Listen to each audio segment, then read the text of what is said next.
Bueno, yo soy Pascal, mm, pero la mayoría de gente me dice Paz. Soy educadora, soy profesora, he trabajado más en el tema de educación popular, acompañando organizaciones en el tema educativo y pedagógico, y vivo en la provincia de Sucumbíos. Digamos, una de las preocupaciones que siempre hemos tenido yo como educadora, además, bueno, he trabajado con adultos, con niños, con adolescentes y con guaguas, era la preocupación de los niñas, de las niñas, los niños, las niñas, en distintos contextos. Y al estar aquí en Sucumbíos, sobre todo se me abrió mucho la mirada frente a los niñas y niñas que provienen de otros lugares y que no se escuchaba mucho la voz de esos guaguas en cuanto a la movilidad, digamos, y nos hacemos muy pocas preguntas sobre lo que les pasa a esas infancias cuando se mueven radicalmente de los espacios de los que sienten que pertenecen, ¿no? Además, en unos contextos de durísima movilidad, eh, hay muchísimo que decir de esos niños. Entonces, creo que ahí se me cruzó y desde hace mucho, mucho tiempo la pregunta, también he estado en otros contextos, he viajado fuera del país y todo, y siempre me pregunté qué pasa con los niños y niñas en estos movimientos migratorios. Entonces ahí empiezo a preguntarme, empiezo a pensar cuál es la experiencia que tienen esos niños, qué les pasa adentro y cómo hablar, ¿no es cierto? Cómo hablar, cómo conversar, cómo entender su propia experiencia desde ser guaguas y desde ser adolescentes, porque sí es una experiencia muy distinta a la de los adultos y adultas. Entonces, además, los niños y niñas, cuando los adultos, de lo que yo he visto, ¿no? Pero cuando llegas a un lugar donde llegan las familias, ¿no es cierto? Los niños son empujados rápidamente al tema institucional, la escuela, colegio o lugar donde se quedan los guaguas rápidamente. Entonces no hay tiempo ni siquiera de procesar su propia llegada, que ya están inmersos en tratar de resolver colegios, deberes y cosas. O sea, verás, hace mucho tiempo yo estaba en Bélgica por distintos motivos y justo lo que contaba yo en el taller, había una guagua peruana que acababa de llegar, ¿no? Y como su mamá trabajaba en Bélgica, digamos, al día siguiente de lo que ella había llegado del Perú, esa niña estaba metida ya en un campamento. Coincidió que yo estaba ahí como educadora, ¿no? Como acompañante de los guaguas.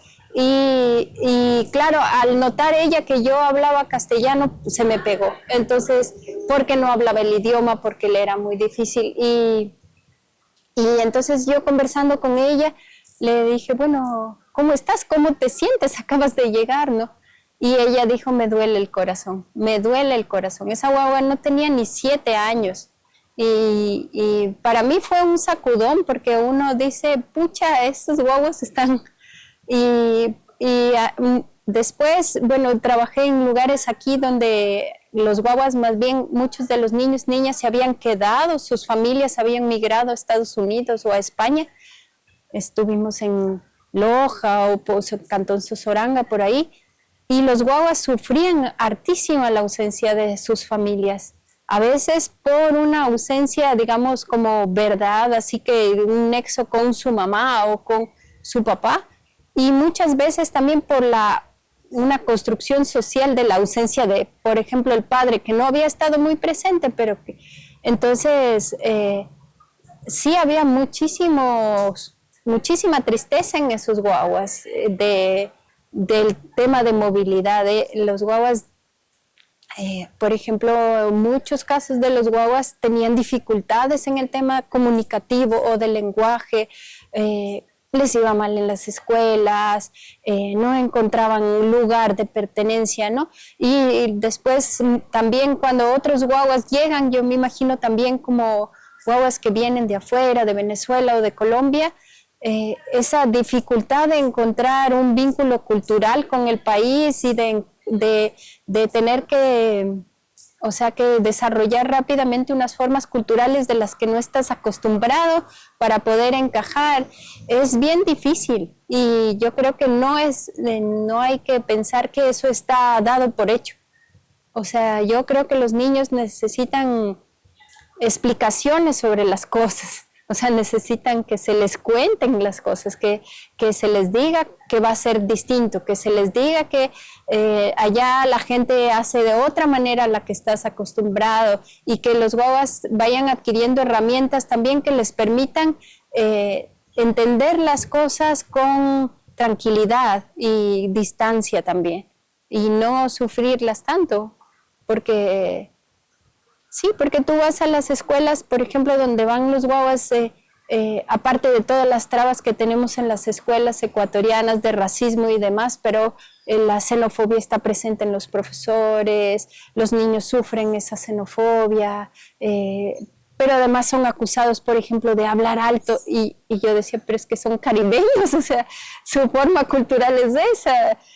Son además a los primeros a los que se les intenta poner límites. Entonces, cállese, siéntese bien, no haga así. Sí, yo creo que no se plantean, digamos, en la visión de los estados, la migración es una cuestión de adultos, aunque los niños demuestren estadísticamente que están migrando, ¿no? Muchos adolescentes migran solos y no hay ningún sistema que piense en el acogimiento de niños, niñas, adolescentes que migran, ¿no? O sea, entonces, la política está diseñada y hecha para adultos, incluso la atención está hecha para adultos. Entonces, los niños y los adolescentes quedan absolutamente desamparados. O sea, para los estados, los niños no existen, los adolescentes no existen, ¿cierto? En esta provincia, por ejemplo, tienes un altísimo índice de violencia hacia las adolescentes y no hay casas de acogidas para adolescentes, por ejemplo.